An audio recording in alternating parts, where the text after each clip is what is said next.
So now let's take a look at this problem set here where we have addition and subtraction with different denominators, fractions with different denominators. When we have fractions with the same denominator, it's pretty straightforward.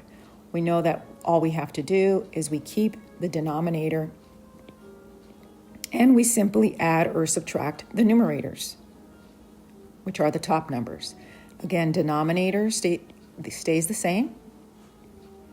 Numerators get added or subtracted. In this case, it's going to be 3 minus 2, which is 1. In this example, the denominator is 3 on all of them. 4 minus 1 is 3, and 3 plus 2 is 5.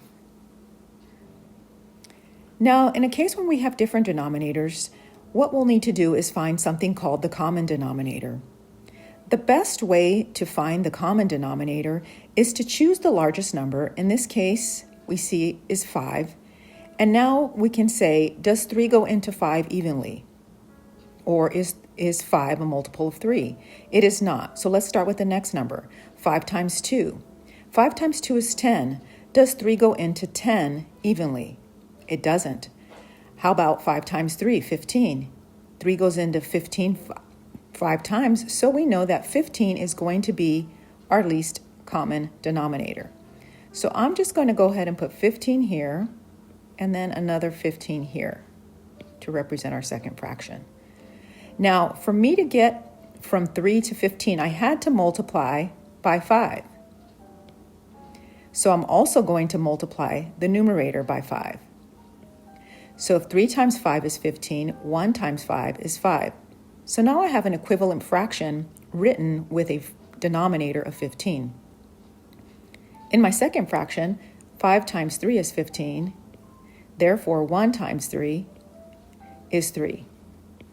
Now, I have the same denominator, which is 15, and I can simply add across, which becomes 8. Similarly, we can do this with subtraction. In this example, let's figure out what the least common denominator is going to be. I'm going to choose my highest number, which is 8. Does 5 go into 8 evenly? It does not. So let's start with the next one. 8 times 2 is 16. Does 5 go into 16 evenly? It does not. 8 times 3 is 24. Does 5 go into 24 evenly? It doesn't.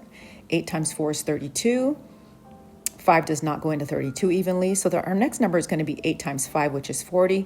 And we know that 5 does go into 40 8 times. So my least common denominator is going to be 40.